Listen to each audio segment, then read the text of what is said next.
नमस्कार मित्रों, आज चिंतन में मानसिक चिंताएं से बचिए। आत्मसम्मान का आधार दूसरों को सम्मान देने में है। गुंबज वाले मकानों में होने वाली प्रतिध्वनि की तरह हमें वही आवाज़ सुनने को मिलती है जो हमने बोली थी।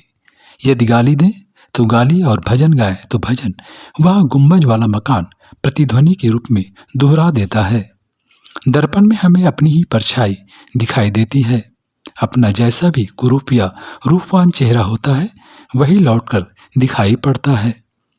इस संसार का व्यवहार भी गुंबज वाले मकान या दर्पण जैसा ही होता है।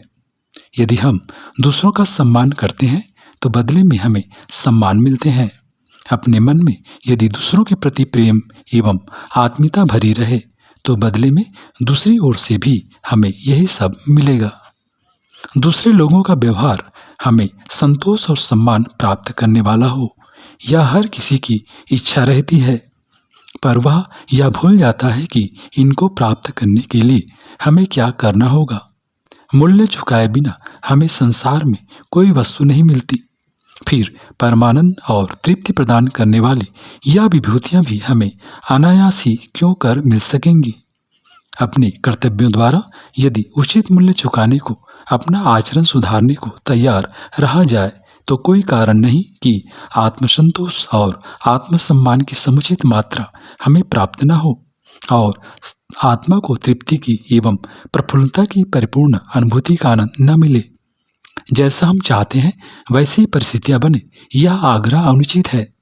परिस्थितियों के अनुभव से दूसरी तरह के हल सोच लेने की दूरदर्शिता जिनमें रहती है वे खिन्नता और निराशा को नहीं अपनाते। संसार की समस्त परिस्थितियां अपने अनुकूल बन जाएं, जो हम चाहते हैं वह प्राप्त हो जाए, यह मानकर चलने वालों को दुख, निराशा और असफलता का ही पग पग पर सामना करना पड़ता है। दूसरे लोग, यहाँ तक कि भाग्य और ईश्वर भी उन्हें दुश्मन दिखते हैं। ईश्वर की इच्छा से अपनी इच्छा मिलाकर संसार को नाट्यशाला मानकर अपना अभिनय उत्साहपूर्वक करते रहने में जिन्हें प्रसन्नता होती है, उनके लिए यह सब कुछ शांति और संतोषदायक ही प्रतीत होता है। दुनिया में बिखरे हुए कांटे नहीं बीने जा सकते, वे तो बिखरे ही रहेंगे। अपने पैरों में जूते पहनकर हम उन कांटों से बचाव हो सकता है। अपने को बदल लेने से यहाँ सब कुछ ही बदल जाता है। दुख और असंतोष के स्थान पर पलक झपकते ही सुख और संतोष की स्थिति बन जाती है।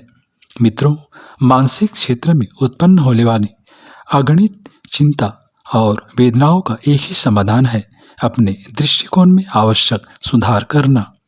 आत्मनिर्माण के लिए, पुनर्निर्माण के लिए इसी आवश्यकता को ही सर्वोपरि माना गया है।